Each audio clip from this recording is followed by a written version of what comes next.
galera, bem-vindos ao canal Action Figure RJ. Hoje nós estamos estreando um quadro novo aqui no canal. Nós vamos fazer a análise da série do He-Man. Vamos abordar os pontos positivos, os negativos, vamos atribuir uma nota e vamos verificar se houve realmente lacração ou não. Vale a pena ver essa série? Será que o Kevin Smith acertou? Será que é outro erro da Netflix? Me acompanha no vídeo que nós vamos descobrir.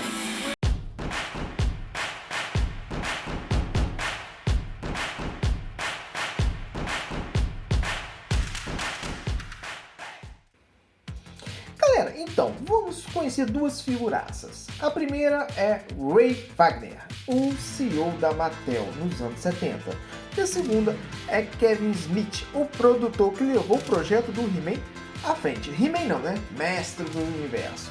Tá? Vamos falar um pouquinho da origem e por que o Kevin Smith foi escolhido para tocar esse projeto. Beleza? Galera, em 1976, o CEO da Mattel, Ray Wagner, ele recusou uma proposta para produzir action figures com base nos personagens de Star Wars. E ele quebrou a cara, porque ele viu quanto fez dinheiro e o quanto vendeu nos Estados Unidos esses action figures. E nos anos seguintes, ele entrou numa empreitada correndo atrás do prejuízo e produziu vários brinquedos de sucesso, que capturaram a imaginação do público e nos influenciaram até hoje.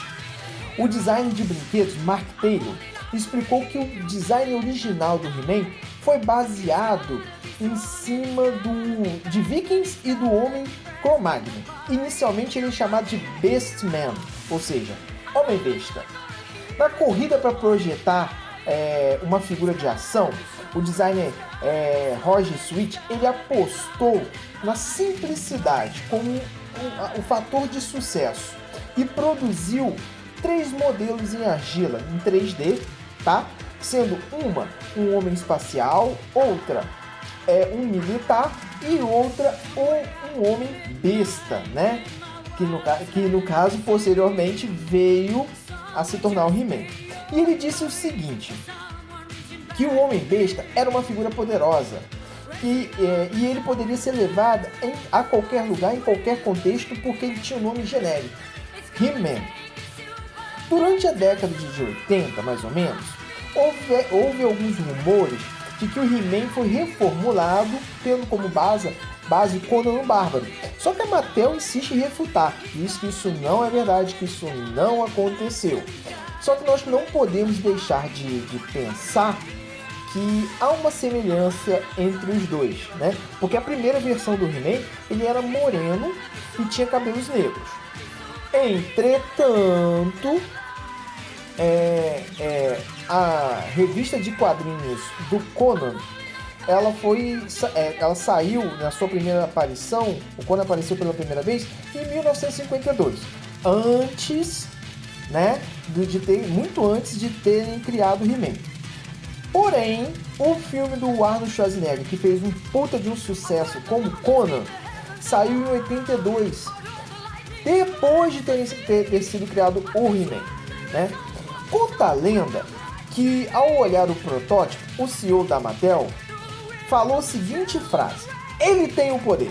E essa frase foi adaptada para I have the power. Frase essa muito conhecida hoje em dia, correto? Na televisão, o He-Man teve 3 aparições.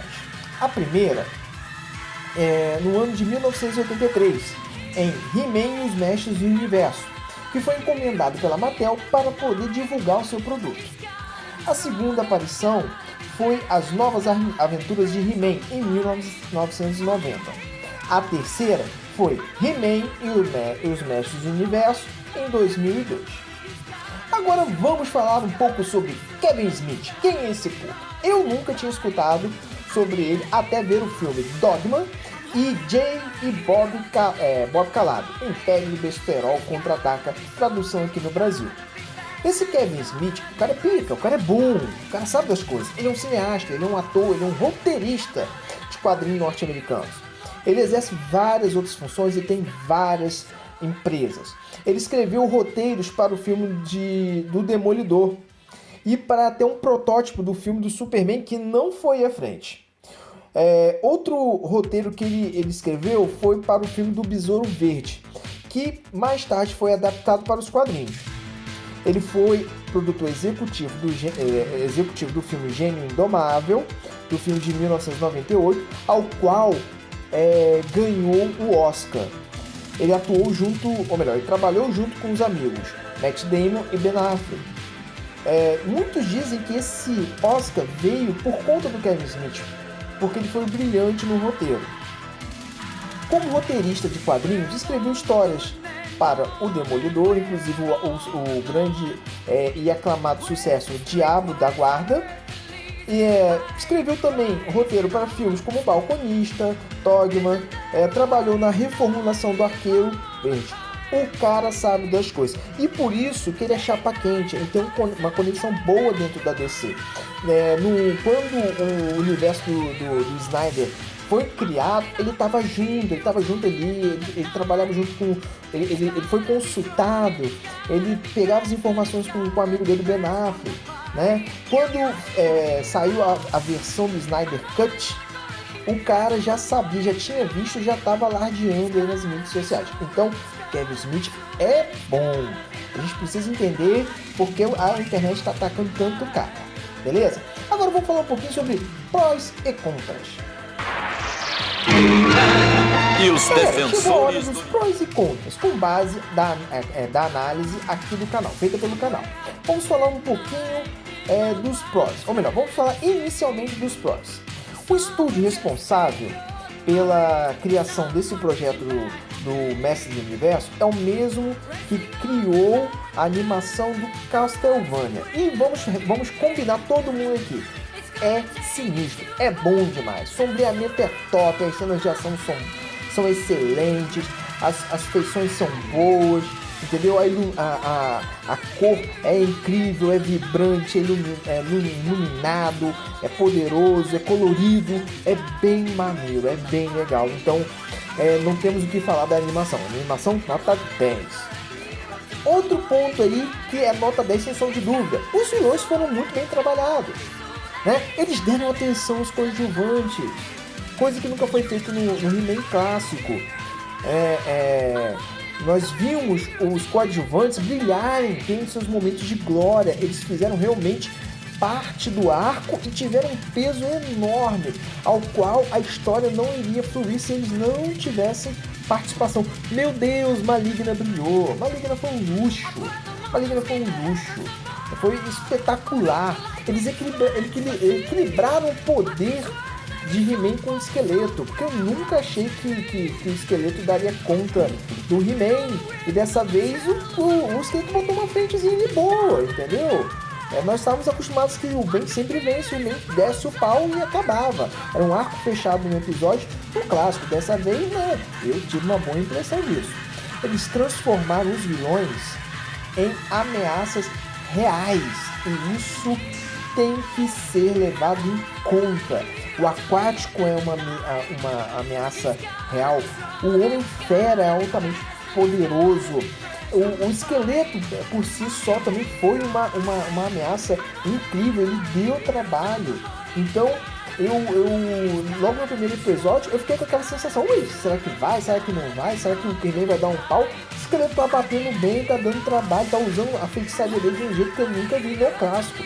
Então esses foram os 3 pontos positivos para mim, né? A animação 10, os vilões 10, dando um parabéns principalmente para Maligna, e a ameaça 10. Eu realmente senti os heróis ameaçados. Agora tem o outro lado da moeda. Nós vamos falar dos contras. Primeiro, a história ela é até interessante, porém não teve episódio suficiente para desenvolver adequadamente. Poderia haver flashbacks, né? Poderia dar mais tempo de tela ao protagonista, né? Então o que acontece? A Teela estava perturbada porque perdeu o amigo, perdeu o Adam, estava se sentindo traída. Poderiam fazer alguns flashbacks mostrando um pouco da relação deles, do Adam com a Teela, do He-Man com a Teela, já que ela descobriu. E e ao mesmo tempo resolveria dois problemas, né? Daria um contexto melhor para a tristeza dela e daria mais tempo de tela para o protagonista. Então, apesar da história ser interessante, eles fizeram muito corrido, foram poucos episódios e isso prejudicou bastante no resultado final, tá? Outra coisa que eu tenho que reclamar, não houve trilha sonora. Caraca, podiam enaltecer a musiquinha clássica He-Man. Caraca, eles podiam fazer reinventar aquela música, não teve nada, aquela transformação dele não me deu uma coceirinha, não me deu uma vontade de gritar, não me deu um calorzinho no coração, eu não senti nada na transformação, passou assim desapercebido, foi fraca, não teve ímpeto, foi assim, enfim, esquecível a transformação dele e todos os momentos de ação, tá? Terceira coisa, como a série foi focada na Teela, tudo que se diz respeito ao He-Man foi um pouco deixado de lado, né? Foi desmerecido. Não sei se essa é bem a palavra, mas vou utilizar. A dublagem era péssima, né? Como eu falei, a transformação, apesar de ser psicodélica e fazer uma referência aos anos 80, né? Ela não foi nada empolgante. Então, esses são os 3 contras, né? Até o momento, 3 contra 3. 3 prós e 3 contras. Isso aqui é uma análise superficial que nós conseguimos identificar. Agora vamos ao próximo item. Polêmica.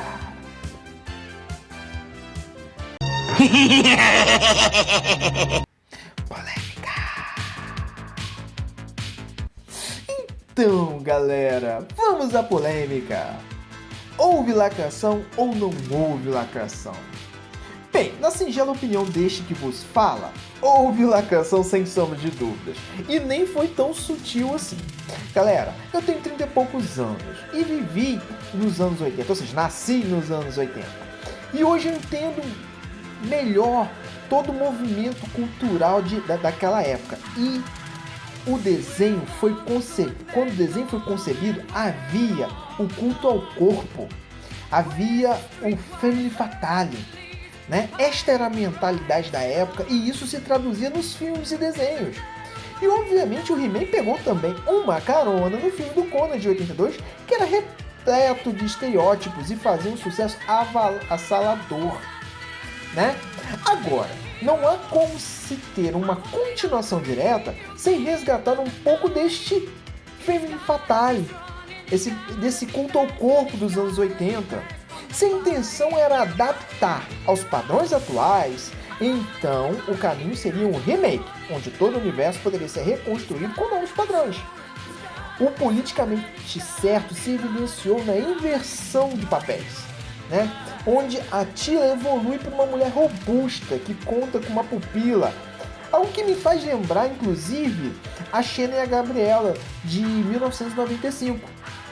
E transforma o protagonista em um cara infantil e patético. Se fizer uma comparação ao lado da Teela, ou botar o Adam ao lado da Teela, fica ali aquela discrepância enorme. É uma mulher madura, robusta, forte, atlética, e um cara meio abobalhado ali, meio crianção, meio bobão, né? Então, dá para poder você ver esse tipo de política, o politicamente certo, né? A inversão de papéis, o apelo da atualidade, né? Vamos verificar outro ponto que evidencia isso, bem claro. A rainha, altamente sagaz, já tinha se ligado que o Adam era He-Man. Por outro lado, o rei, Randor, que no clássico era um cara que sabia das coisas também, ele foi apresentado como um cara tolo e vingativo, né? Que quando descobriu que o filho era o He-Man que havia morrido, exilou o melhor amigo sob pena de morte, né? Observamos também um Homem-Fera que estava em uma posição meio submissa à Maligna, né? Ele mesmo falou, as palavras dele, eu vou onde ela for, eu faço o que ela quiser. Então, ficou bem evidente essa inversão de valores, essa lacração e essa tentativa de adaptar ao apelo atual, né? Entretanto, o Kevin Smith sai em defesa da sua obra com os seguintes dizeres: sei que há fãs aí reclamando que essa série é uma lacração, disse ele. Mas então, o original, ao qual estávamos dando sequência, também era. Vai assistir o novo, há garotas em todos os episódios. Lide com isso. E continuou dizendo: quem fala que não tem He-Man o suficiente não entendeu a série original. Havia episódios em que ele perdia a espada e nunca se tornava o He-Man. Não era como se o He-Man sempre salvasse o dia. Seus amigos também ajudavam. Essa pi do ponto de vista da série. E concluiu o cineasta, e não mediu palavras ao afirmar que, se você realmente acha que a Mattel Television, que me contratou e me pagou, quer uma pi de um mestre do universo sem o He-Man, cresça. Então, esse foi o recadinho que o Kevin Smith deu pra gente, alegando que não houve lacração e é tudo coisa da nossa cabeça aí, tudo coisa da cabeça dos velhos fãs, né? E que a série, ela tá simplesmente sendo contada do ponto de parada do clássico, né? Que nada se alterou. Pelos poderes de Grayskull. Vamos à conclusão aqui. Galera, então, eu digo por mim, por boa parte dos fãs, que a lacração ou inversão de protagonista, mesmo Kevin Smith alegando que não existiu, não é o problema da série, pois a Teela e os mestres do universo se provaram capazes de protagonizar, de segurar a nossa atenção, desenvolver bons arcos, de serem interessantes, entendeu? Isso aí não é definitivamente o problema. A grande questão, o grande problema foram os poucos episódios que não desenvolveram a trama de maneira satisfatória, como eu falei. Ficou um sentimento de traição, uma vez que o trailer foi todo referenciado ao He-Man. Eles nos manipularam, eles venderam uma ideia, eles não tiveram a coragem de dizer: não, para aí, é diferente, não vai ser voltado no He-Man, não tem He-Man, é pouco He-Man, vai ser sobre a Teela, vai ser um arco novo, vai ser sobre os mestres do universo. Não, cara, eles não tiveram essa coragem. Eles pegaram um trailer e promoveram a série Mestre do Universo, né, que eles alardeiam tanto, justificando, toda baseada no He-Man. Então nós compramos aquilo, aquele He-Man colorido, dinâmico, poderoso, aquele tema, aquela trilha sonora agitada, a Ninja Hero. Pô, caiu bem pra caramba, cara. Quem não sentiu um calorzinho no coração quando viu aquele negócio? Quem não ficou entusiasmado? E aí, quando nós vamos pra série, nós nos deparamos com algo que, assim, não tem nem palavras, cara. Nós deparamos com uma mentira, porque eles se escoraram na figura do He-Man, mas não nos deram o He-Man. Aí justificaram dizendo: são os mestres do universo, cresçam. Cara, qual é? Pra cima de mim, vai dar uma rasteira não, filho. Vocês prometeram o He-Man e não entregaram o He-Man. E todo mundo tava querendo o He-Man, pelo menos a maioria, que era fã, né, nos anos 80, nos anos 90, né, todo mundo queria o He-Man. Aí vocês não entregaram e vem com essa desculpinha. Não, errado, Kevin Smith, muito errado. Muito mal, Kevin Smith. Feio. Mas enfim, entretanto, ele já deu alguns spoilers da segunda parte, da segunda temporada. Já falou, galera, vai ter mais He-Man, as batalhas vão ser colossais. Eu fiquei muito satisfeito porque eles fizeram muita referência ao universo Motu, dos quadrinhos, das HQs, né? E apareceram personagens que foram muito bem explorados, apesar de maneira curta, né? Os outros campeões ali, foi uma parada bem bacana. E eu acho que ele escolheu mal o caminho, como eu disse, por questão de número de episódios, não por questão da Teela ser a protagonista, porque é algo que sempre se ensaiou no clássico. Ela sempre teve o poder também porque ela é filha da feiticeira, todo mundo sempre soube disso, né? Não por conta dos outros mestres do universo, Algo que eu até fiquei muito satisfeito de ver. E os vilões, cara, a Maligna. Eu fiquei muito satisfeito. Mas ele escolheu o caminho errado com poucos episódios e por ter feito uma promoção em cima daquilo que não foi entregue. Beleza? Então, essa aqui é a nossa conclusão aqui do canal. Uma nota de 1 a 5, 3. Beleza? 3. O desenho é bom, a animação é boa, a história foi boa, porém foi rápida demais. Não deu aquilo que nós estávamos esperando por 40 anos. Então, nota 3. Mas eu estou ansioso para ver a segunda parte aí, que, segundo ele, vai nos surpreender. Encerro aqui a análise. Espero que vocês tenham gostado. Podem deixar aqui nos comentários qualquer pergunta, né, qualquer opinião. Eu vou estar respondendo com muita satisfação. Esse foi o primeiro vídeo que eu faço de análise, tá? Nós estamos pegando esse segmento, nós vamos melhorar aí um pouco mais e trazendo novas informações para você. Não deixe de se inscrever, compartilhar. Grande abraço, fui!